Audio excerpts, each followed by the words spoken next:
천미수님, 한 주일 동안 잘 지내셨나요? 네, 드디어 10월의 마지막 날도 끝나고 드디어 11월 위령성월이 시작되었습니다. 아시는 분들은 아시겠지만 제가 특정 야구팀을 응원하는 관계로 10월의 마지막 날은 참으로 보람차게 보냈습니다. 근데 또 승자가 있는가 하면 또 패배의 아픔을 보시는 분들도 계시죠. 혹시 이 자리에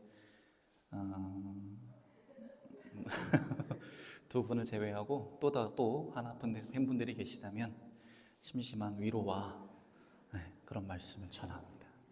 절대 승자 여유 따위 그런 거 아니고요. 진짜 진심으로. 저희가 오늘 보게 될 것은 세 가지인데, 첫 번째는 어제였던 모든 성인 대축일과 오늘 위령의 날 연속으로 기념하는 이 두 축일의 의미에 대해서 살펴보게 될 것이고, 두 번째는 우리가 이 두 축일을 지내는 핵심 교리라고 할 수 있는 모든 성인의 통공이란 무엇인가, 저희가 매번 사도신경을 바칠 때마다 하는 이 교리에 대해서 좀 살펴본 다음에, 마지막으로 우리가 하느님 나라에서 받게 될 그 상은 무엇인가에 대한 말씀을 좀 드리면서 우리 신앙생활의 의미에 대해서 좀 돌아보려고 합니다. 오늘은 죽은 모든 일을 기억하는 위령의 날이고, 그래서 오늘은 기뻐하고 즐거워하여라, 너희가 하늘에서 받을 상이 크다라는 말씀을 중심으로 살펴보도록 하겠습니다. 어제가 모든 성인 대축일이었습니다. 혹시 모든 성인 대축일이 뭐 하는 날인지 아시는 분? 11월 1일 모든 성인 대축일이고요. 대부분의 성인들은, 특히 내가 주보로 모시고 있는, 내가 세례명으로 삼고 있는 성인들은 축일 정도는 아실 거예요. 더 관심을 갖는다면 그 성인이 어떤 삶을 살았는지 정도까지 아실 거고, 근데 생각보다 그렇게 축일조차 알려져 있지 않은, 묻혀져 있는 성인분들이 꽤 많이 계십니다. 무명의 성인들. 그래서 11월 1일 모든 성인 대축일은 그렇게 축일이 고정되어 있지 않거나 사람들에게 제대로 이름과 존재가 알려져 있지 않은, 그러나 하느님 나라에서 영광과 행복을 누리고 있는 그 모든 성인들을 기억하면서, 첫 번째는 그분들의 삶을 우리가 본받아서 우리도 저 성인들처럼 하느님 나라에서 참된 기쁨과 행복을 누려야겠다라고 하는 다짐을 하는 날이고, 그런 다짐을 바탕으로 내가 이 세상에서 정말 하느님이 보시기에 좋은 모습으로 살아가야 되겠구나라고 하는 결심까지 하는 날이 바로 모든 성인 대축일입니다. 그래서 이날 집중하게 되는 건, 그럼 나는 어떻게 해야 저 성인들처럼 될 수 있을까라고 하는 문제였어요. 반면 오늘은 말씀드렸던 것처럼 죽은 모든 일을 기억하는 위령의 날입니다. 모든 일을 기억하는데 특히 누구에게 중점을 두느냐면, 제가 미사제왕 때도 잠깐 말씀드렸지만 연옥에서 정화와 단련의 시간을 받고 있는, 하느님 나라에 들어가기에 아직은 좀 미진한 점들이 있어서, 아직은 영혼에 불순물들이 좀 끼어 있어서 정화와 단련의 시간을 고통스럽게 보내고 계시는 모든 연옥 영혼들을 위해 기도하는 날입니다. 그래서 이 연옥 영혼들을 위해 기도하면서 우리가 천국의 삶을 지향해야 하는 이유가 무엇인가, 그리고 하느님과 완전한 일치를 이루는 것이 우리 삶과 우리 신앙에 어떤 의미가 있는지를 묵상하게 됩니다. 왜 그러냐면, 연옥 영혼을 생각하다 보면 자연스럽게 우리는 무엇을 생각하게 되느냐면, 자연스럽게 죽음에 대해서 묵상하게 되기 때문입니다. 죽음이 우리 삶에 어떤 의미가 있을까요? 당장 내가 몇 초 뒤에 죽는다라고 생각해 보면 실감이 되세요? 저는 가끔 그런 생각들을 할 때가 있는데, 그럴 때는 진짜 막막하다라는 생각이 들 때가 있어요. 그리고 제가 죽음에 대해서 예전에 말씀드렸던 적이 있나 모르겠는데 좀 깊게 생각했던 때가 언제였냐면, 저의 아버지 신부님이 되실 뻔 하셨던, 화곡본동에서 이제 추천서를 써주기 직전에 다른 본당으로 이임하셨던 차원석 토마스 신부님이라는 분이 계시는데, 그분이 정말로 선배 사제로서도 그렇고 정말 존경할 만한 모습들, 사목에 대한 열정이나 철저한 자기관리나 후배들을 대하는 태도나 여러 가지 것들이 늘 저는 이제 존경스러웠기 때문에 저런 분이라면 삶의 마지막 순간까지도 사제다우시겠구나라는 기대를 갖고 있었거든요. 근데 확실히 저의 짧은 생각이었습니다. 이제 코로나 시기를 거치면서 코로나 후유증으로 폐렴에 걸리셨는데 그 폐렴 때문에 결국 갑작스럽게 이제 중태에 빠지셨고 제대로 뭐 준비도 제대로 하지 못한 상태에서 갑자기 이제 임종 선고까지도 이제 받으시게 된 거예요. 그래서 의사들은 권고했다고 해요. 신부님께 신부님 연세도 있으시고 지금 몸 상태가 너무 안 좋아서 솔직히 말씀드리면 어렵습니다. 그러니까 호스피스 병동을 가시든 해서 마지막 순간을 준비하시지요 라고 조심스럽게 권해드렸대요. 그랬더니 사신부님께서 정말 심하게 역정을 내시면서 누구야 그러냐고, 난 절대 그렇지 않아, 난 절대 포기 안 할 거라고, 끝까지 치료받겠다고 하셨어요. 그러고 나서 이제 혼수 상태에 빠지셨고 그냥 그렇게 차가운 병실에서 세상을 떠나시게 됐습니다. 그래서 그 임종하는 자리에 마지막까지 있었는데 그때 좀 생각이 많아졌어요. 누구보다 모범적으로 사셨던, 누구보다 굳건한 믿음을 가지고 계셨던 분조차 죽음 앞에서 그렇게 약해지고 흔들리는데 나 같은 이런 미천한 너무너무나 약한 부족한 사람이 과연 죽음 앞에 담대해질 수 있을까? 라는 생각들을 하면서 조금은 많은 생각들을 하게 됐던 체험이었습니다. 그만큼 우리는 죽음에 대해서 묵상하게 되면서 비로소 역설적으로 뭘 돌아보게 되냐면 삶의 의미에 대해서 돌아보게 됩니다. 왜냐하면 이런 생각들을 하기 때문이에요.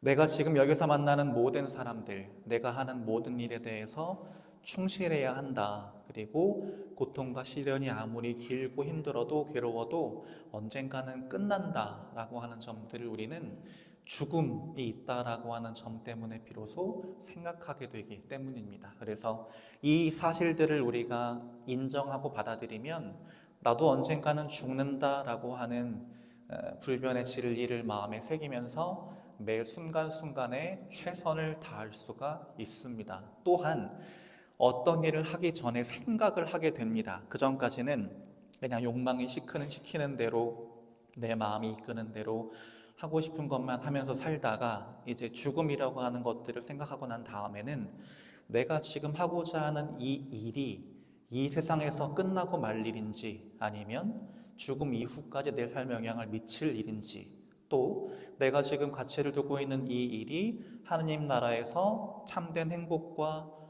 구원을 누리는 데 있어서 정말 꼭 필요하고 중요한 일인지를 생각하면서 선택하면서 식별하면서 집중하게 된다라고 한다는 점이 바로 우리가 죽음에 대한 묵상을 통해서 얻게 되는 교훈이자 그 교훈을 통해서 나아가게 되는 방향성이라고 할 수가 있겠습니다. 그래서 오늘 제1독설 보시면 이제 욥기가 나오는데요. 욥기 보면 이제 이런 이야기를 합니다.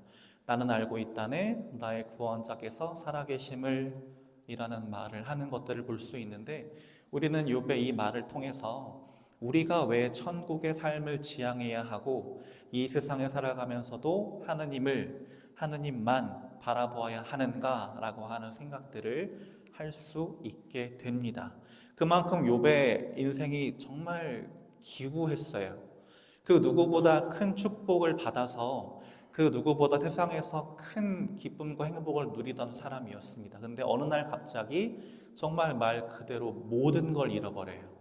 재산은 물론이고 정말 자기 피 같은 자식들도 하나하나 죽어서 나중에는 한 명도 남지 않을 상황이 벌어졌고 자기 자신도 온몸에 이런 종기 같은 것들이 나는 정말 극심한 고통을 겪게 되면서 말 그대로 땅바닥 끝까지 떨어지는 체험을 하게 됩니다. 그러다 보니까 이제 어떤 생각까지 하게 되느냐, 그 전까지는 하느님을 향한 찬미와 감사가 너무나 쉬웠는데 너무나 자연스럽게 내 입에서 우러나왔는데 어느 순간부터 그게 멈췄다라고 하는 걸 스스로 깨닫게 돼요. 그리고 마음속에서 원망의 마음이 꿈틀꿈틀대기 시작합니다. 하느님, 이러실 거면 대체 저를 왜 세상에 내보내셨습니까? 그동안 저에게 왜 그렇게 많은 축복을 주셨습니까? 이렇게 다 가져가실 거면, 이렇게 저를 힘들게 땅바닥까지 내동댕이 치실 거면 저를 뭐하러 태어나게 하셨나요? 라는 생각까지도 마음속에 품게 되죠. 그의 삶에 그만큼 좋은 거라고는 아무것도 남아있지 않은 정말로 절망의 끝자락에 있었던 겁니다. 하지만 그럼에도 불구하고 욥은 마음속에 가장 중요한 믿음 한 가지는 간직하고 있었습니다. 그 믿음이란 무엇이냐?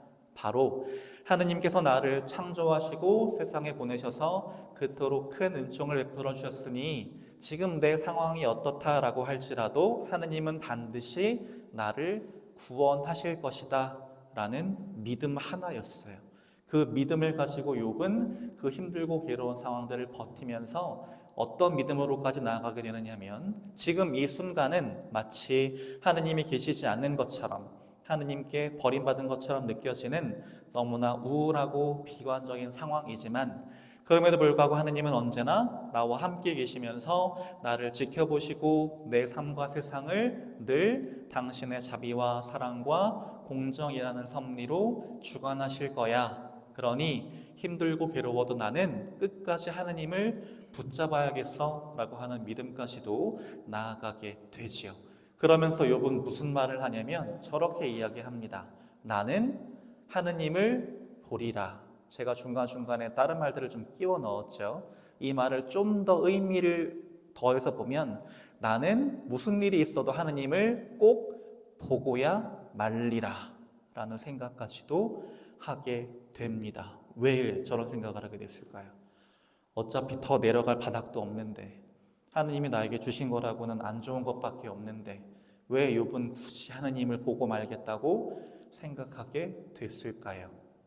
그 이유는 하느님을 보아야만, 하느님을 만나야만 도대체 나한테 왜 그러셨는지, 왜 이토록 가혹하고 아픈 시련과 고통을 경험하게 하셨는지, 그렇게 하신 하느님의 뜻과 의도가 무엇인지를 깨닫고 받아들일 수 있을 거라고 생각했기 때문입니다.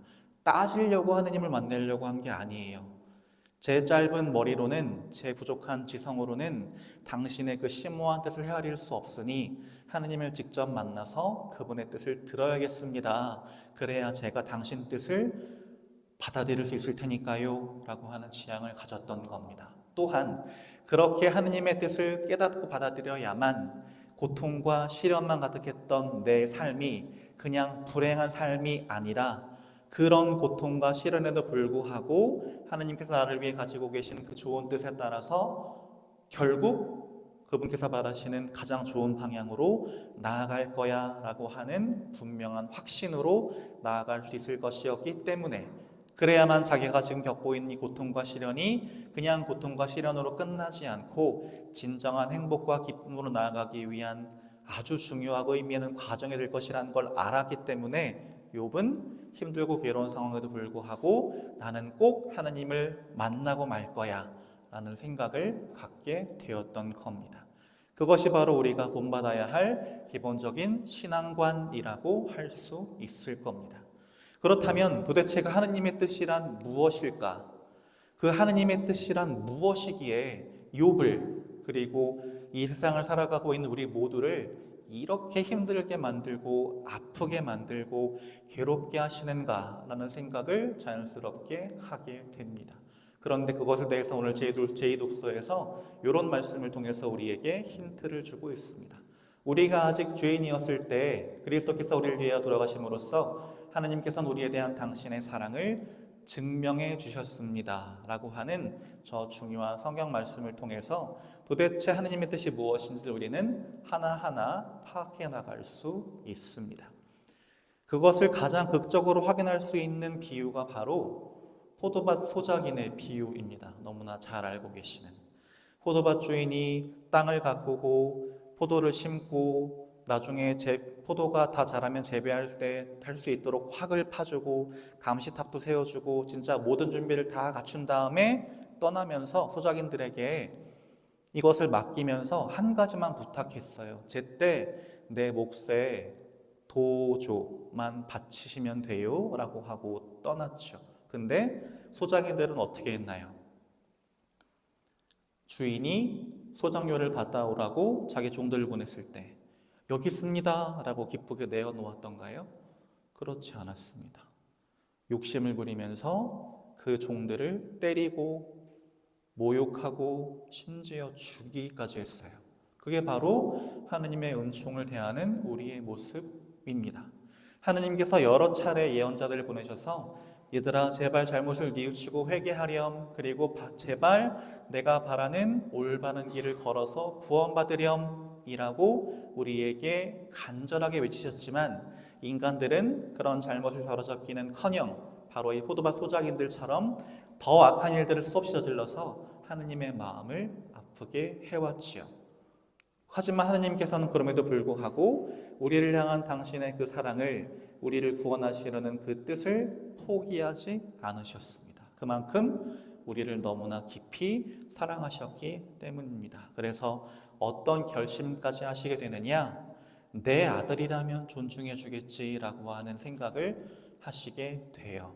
그러면서 당신의 하나뿐인 외아들을 포도밭 소작인들에게 보내셨습니다. 그들이 잘못을 뉘우치고 이제부터라도 그 잘못을 스스로 바로잡을 기회를 주시기 위해서. 하지만 하느님은 그 아들을 보내시면서도 이미 알고 계셨을 거예요. 저놈들은 내 아들도 결국 죽일 거야 라는 걸 알고 계셨습니다. 하지만 그걸 아시면서도 혹시나 라고 하는 그 마지막 희망을 위해서 우리를 향한 그 희망을, 우리를 향한 믿음을 끝까지 포기하지 않으시면서 그 사랑하는 외아들을 보내주셨지요. 비록 그 아들이 우리 손에 죽임을 당하게 될지라도 그 아들의 죽음과 희생을 통해서 우리는 최소한 우리의 죄를 씻고 구원받을 자격을 얻을 수 있게 되겠지라는 생각을 하셨기 때문에 정말 눈물을 머금고 그렇게 하신 겁니다. 하느님께서 우리를 위해서 그토록 큰 사랑을 보여주셨으니까 우리는 당연히 무엇을 해야 하느냐? 하느님의 그 사랑이, 그리고 예수 그리스도의 그 희생이 헛되지 않도록 지금 즉시 잘못된 길에서 벗어나서 회개해야만 합니다. 그래야만 우리의 행복과 구원을 바라시는 하느님의 뜻이 우리 삶에서, 이 세상에서 이루어질 것이기 때문입니다.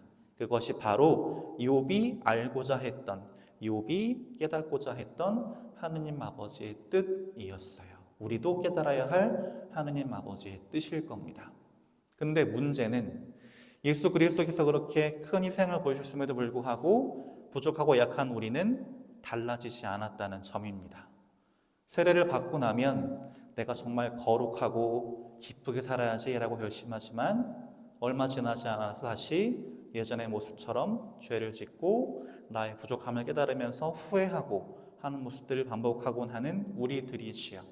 그래서 하느님께서는 우리를 위해서 무엇을 마련해 주셨느냐? 우리가 또다시 잘못된 길에 접어들었을 때 그 잘못을 용서받을 수 있도록 구원을 위한 안전장치를 마련해 주셨습니다. 그게 바로 우리가 때가 되면 필요하면 받으시는 고해성사라고 하는 길입니다. 이 고해성사라고 하는 장치를 통해서 우리는 각자가 지은 죄를 씻고 다시 하느님 품으로 돌아갈 수 있는 좋은 길을 얻게 된 것입니다. 그런데 문제는 뭐냐? 지금부터가 중요한 내용인데요. 고해성사를 통해서 용서받으시는 건 내가 저지른 죄입니다. 그러나 내가 저지른 죄 때문에 상처받은 누군가의 마음에 새겨진 어떤 상처들, 내가 저지른 죄 때문에 누군가에게 입힌 피해와 상처들은 내가 그만큼 큰 사랑으로 노력하지 않으면 지워지지 않아요. 근데 우리는 대부분의 경우 고해성사를 통해서 죄를 용서받았으니까 됐네 그러고 사제들이 드리는 보속을 귀 기울여 듣지 않으십니다. 심지어 혹은 귀를 기울여 듣긴 하시지만 깜빡하시거나 그러다가 다음 판공 때가 돼서야 내가 그때 보속을 안 했는데 뭐였더라 라고 생각하시거나, 아니면 나름 한다고는 했는데 사제들이 요구했던 것보다 그 노력이 조금 부족해서 그 지우는 것들이 제대로 안 됐거나, 그래서 우리의 영혼에 무엇이 남느냐? 내가 지은 죄는 사라졌지만 그 죄가 남긴 흔적으로 인해서 받아야 할 벌, 생기는데 우리는 그것을 무엇이라고 하느냐면 잠벌이라고 부릅니다. 이 잠벌을 없앨 수 있는 방법은 마찬가지로 또 있어요. 교회에서는 우리들 신자 공동체가 하나님 보시기에 좋은 모습으로 나아갈 수 있도록 또 다른 안전장치를 마련해 두었기 때문입니다. 그걸 이따 다시 설명드릴 텐데, 이 잠벌이 있는 상태로는 우리가 하나님 나라로 바로 올라갈 수가 없어요. 그러면 내 영혼이 잠벌인 상태로 죽으면 어떻게 되나요? 어떻게 될까요? 하나님 보시기에 그렇게 큰 죄가 남아있진 않은데 잠벌이 좀 있습니다. 안타깝지만 직천당은 안 되실 겁니다. 그럼 어디로 가게 될까요? 우리가 오늘 기억하는 그분들이 계시는 곳으로, 연옥에서 정화와 단련의 시간을 거치시게 될 겁니다. 그러면 어떤 분은 이렇게 물으실 거예요. 하나님은 자비로운 분이시라면서요, 뭐가 그렇게 깐깐하고 뭐가 그렇게 까다롭고 뭐가 그렇게 복잡합니까? 라고 물으시는 분도 있을 수 있습니다. 그러나 연옥이라는 곳이 있는 이유는 하느님이 깐깐한 분이라서 우리를 더 귀찮게 만드시는 게 아닙니다. 오히려 우리로 하여금 구원받을 수 있는 기회를 한 번 더 주시려는 거예요. 왜냐하면 구원이라고 하는 건 결국 우리가 하느님과 완전한 일치를 이루어서 그분을 닮은 새로운 존재로 변화되는 것인데, 마치 철광석에 있는 불순물을 완전히 태워서 없애버리지 않으면 강철이 되지 못하는 것처럼 우리 영혼에도 죄, 그리고 죄가 남긴 흔적들로 인해서 불순물들이 있는 상태에서는 하느님과 완전한 일치를 이룰 수도, 그 일치를 통해서 새로운 존재로 변화될 수도 없기 때문에 하느님께서는 우리를 어떻게든 당신 나라로 받아주시기 위해서 연옥이라고 하는 정화와 단련의 시간을, 정화와 단련의 기회를 우리에게 주신 겁니다. 그래서 이 세상에 살아있는 동안에는 우리는 언제든 회개를 통해서, 고해성사를 통해서, 선행과 자비의 실천을 통해서 죄의 흔적을 지울 수가 있습니다. 하지만 죽은 다음에는 아무것도 할 수 없어요. 그래서 우리에게 무엇이 필요하느냐? 바로 죽은 이들을 위해 기도하는 공동체가 필요한 이유입니다. 그래서 다행히 우리는 신앙생활을 혼자 하는 것이 아니라 공동체가 함께 하기 때문에 내가 보속을 충분히 못했다라고 할지라도 하나님 나라에 들어갈 수 있는 기회가 있습니다. 그게 바로 우리가 오늘 죽은 모든 이, 특히 연옥에서 정화의 시간을 견디고 있는 분들을 위해서 기도하는 이유입니다. 제일 중요한 내용이 이제 나왔습니다. 모든 성인의 통공. 매번 사도신경 맡으실 때 내 입으로 이야기하긴 하는데 정확히 무슨 말인지 설명해 주세요라고 그러면 당황하시겠죠. 그게 오늘 우리가 기억하고 기념해야 되는 내용입니다. 뭐냐?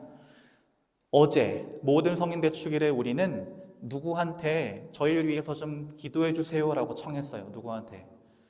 천국에 계시는 성인들에게 부족하고 약한 우리를 위해서 하느님께 전구해 주세요라고 청했습니다. 그리고 오늘 우리는 연옥에서 정화의 시간을 견디고 계시는 모든 분들을 위해서 하느님께 기도합니다. 즉, 천국에서 기쁨과 영광을 누리고 계시는 성인들, 그리고 지상에서 이 세상을 살아가고 있는 우리들, 연옥에서 정화와 단련의 시간을 견디고 있는 연옥 영혼들은 서로가 서로에게 영향을 미친다. 서로가 서로를 위해서 기도해 줄 수 있다 라고 믿는 교리가 바로 모든 성인의 통공이라고 하는 교리입니다. 그래서 우리는 천국의 성인들에게 전구를 청하고 연옥 영혼들을 위해 기도하는 시간을 갖는 겁니다. 그러면 우리가 연옥 영혼들을 위해서 기도할 수 있는 가장 흔하고 가장 확실한 방법은 무엇일까요? 확실한 방법이 있어요. 그리고 연옥 영혼들은 여러분들만 이렇게 보고 계세요. 그때. 그쵸? 식사 후 기도를 하나 안 하나 식탁 앞에 앉아서 이러고 보고 계십니다. 그랬는데 쥐새끼가 식사 전 기도는 열심히 하다가 밥 먹고 바로 일어나면 하고 아마 안타까움과 아쉬움에 한숨을 쉬시겠죠. 제발 12월 한 달만이라도 우리가 식사 후 기도라도 안 빠뜨렸으면 좋겠어요. 그 식사 후 기도가 얼마나 많은 연옥 영혼들을 구원에 이르게 할지 상상조차 할 수 없습니다. 정말 작은 거잖아요. 10초도 안 걸려요. 조금만 빨리 하시면.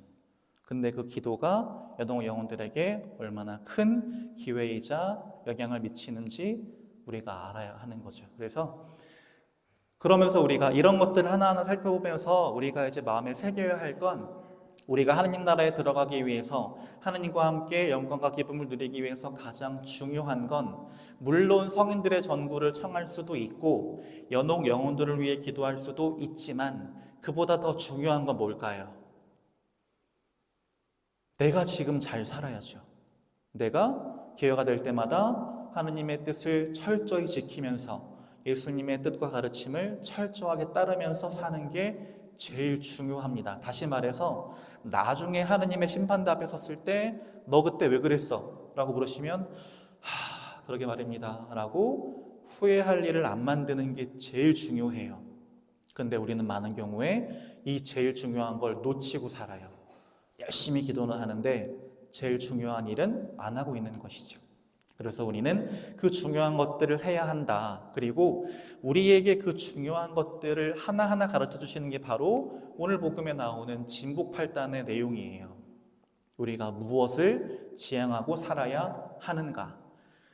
세상 사람들은 행복해지기 위해서 돈과 명예와 권력과 같은 것들을 갖추어야만 행복해진다라고 생각하지만 우리는 그래서는 안 된다는 뜻입니다. 그래서 우리는 그런 것들을 쫓지 않고, 그리고 세상 것들을 지키기 위해서 불의와 부정과 부패 앞에서 하느님 뜻에 눈 감지 않고, 악을 악으로 갚지 않고 더 큰 선과 사랑으로 끌어안으면서 부질없는 것들에 한눈 팔지 않고 오직 하느님만 바라보고 하느님께만 집중하면 우리가 그토록 얻기를 바라던 참된 행복을 누릴 수 있다라는 뜻입니다. 그래서 우리가 힘과 재물을 통해 일시적으로 누릴 수 있는 가짜 평화, 거짓 평화를 쫓지 않고 오직 하느님께 대한 굳은 순명을 통해서 어떤 상황에도 흔들리지 않는 담대한 마음으로 주님께서 우리에게 주시는 십자가를 기꺼이 끌어안는다면 우리는 하느님 나라에서 누리게 될 참된 평화와 행복과 영광을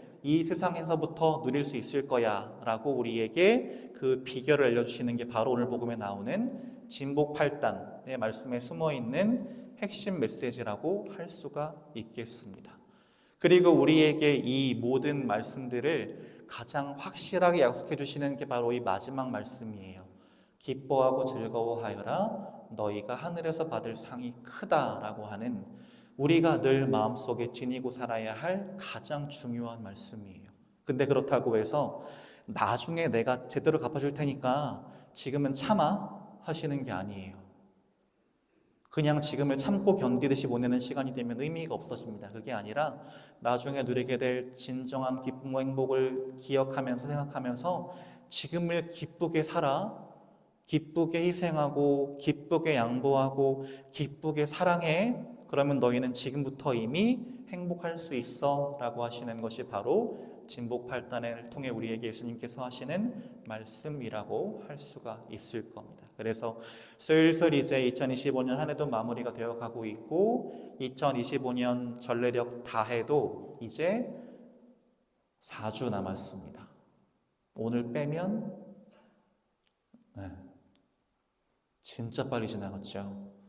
한 해를 마무리하게 되는 이 시점에 우리 스스로의 신앙을, 그리고 우리의 죽음과 영원한 생명이라고 하는 우리 신앙의 참된 가치들을 한 번쯤 돌아보면 좋겠습니다. 그리고 하느님 나라를 언젠간 가야죠 라고 하는 애매한 목표로 삼을 게 아니라 내가 지금 당장 죽어서 하느님 앞에 나아가더라도 나의 지난 삶을 후회하지 않고 당당하고 기쁘게 하느님을 볼 수 있도록 매 순간 기회될 때마다 하느님의 뜻을, 예수님의 가르침을 충실하게 따르고 실천하는 우리 공동체가 되어야겠습니다.